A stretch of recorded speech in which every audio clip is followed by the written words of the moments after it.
channel ini untuk video terbaru dikemas kini mengenai isu-isu semasa terkini dan sensasi. Jangan lupa share video ini untuk manfaat bersama. Ini adalah mengapa pakar saran pemakaian pelitup muka berganda alat pelindung muka.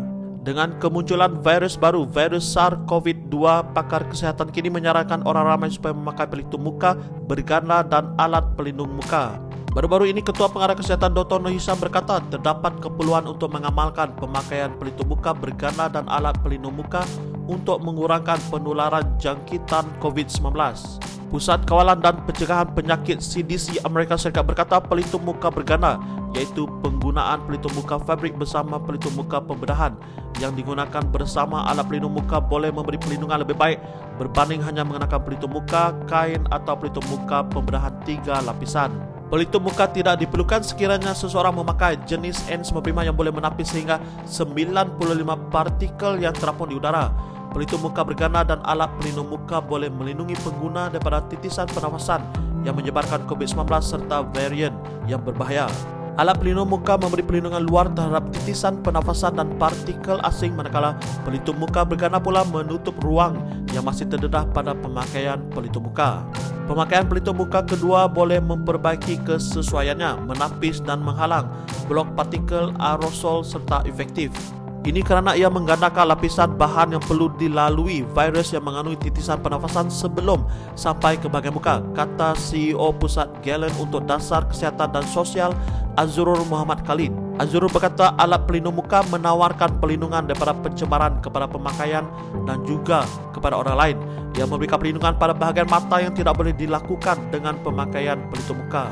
Menurut Noor Hisham, pemakaian pelitup muka berganda dan alat pelindungan muka memberi perlindungan sehingga 96% daripada virus COVID-19 termasuk varian Delta yang berbahaya, iaitu varian dominan di negara ini.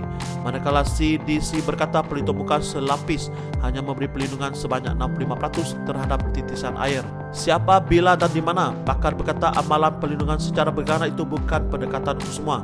Sebaliknya ia bergantung kepada keadaan individu terhadap terdedahnya kepada persekitaran dan lokasi. Pemakaian pelitup muka berganda dan alat pelindung muka disarankan kepada mereka yang tidak mengambil suntikan vaksin dan belum lengkap dos vaksin atau di kawasan di mana tidak dapat mengelakkan daripada berada berhampiran orang lain, kata Presiden Persatuan Perubatan Malaysia MMA Dr. Subramaniam Muniandi. Subramaniam berkata amalan ini ideal dilakukan ketika berada di restoran, salon rambut dan beberapa kawasan lain apabila orang ramai berada dekat dengan orang lain. Azrul berkata alat pelindung muka adalah perlindungan tambahan yang baik sekiranya seseorang terdedah kepada atau sering bertemu dengan orang awam. Jika tidak, pelitup muka saja sudah mencukupi. Adakah ia patut menjadi sebahagian daripada prosedur operasi standard SOP COVID-19? Azrul berkata pelitup muka berganda dan alat pelindung muka tidak semestinya perlu menjadi sebahagian daripada SOP COVID-19. Ia bergantung kepada keadaan dan tahap pendedahan yang dihadapi oleh individu. Alat pelindung muka dan pelitup muka berganda telah menjadi sebahagian daripada protokol standard PPE untuk mereka yang bekerja dalam perkhidmatan tertentu termasuk penyelia, jagaan kesihatan dan perniagaan runcit. Dia berkata majikan yang bimbang dengan keselamatan di tempat kerja boleh menilai keadaan dan tahap pendedahan yang dihadapi oleh pekerjanya.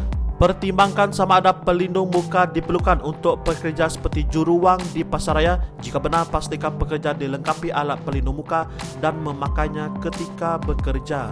Rakyat di negara ini nilai sendiri. Suara rakyat, suara keramat.